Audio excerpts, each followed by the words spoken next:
నా ఆత్మ బంధువులు మీ ద్వారా ఒక పవిత్రమైన కార్యక్రమానికి నాంది పలికాం.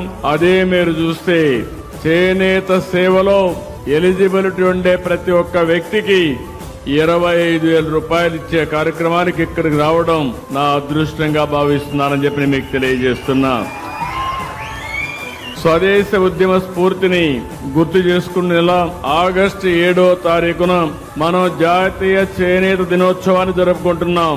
ఇది మరుపురాని రోజుగా ఉండాలనే ఉద్దేశంతోనే నేతన్న సేవలో కార్యక్రమాన్ని ప్రారంభించాం. దీనివల్ల మీరు ఒకసారి చూస్తే 71,636 కుటుంబాలకు లాభం కలుగుతుంది.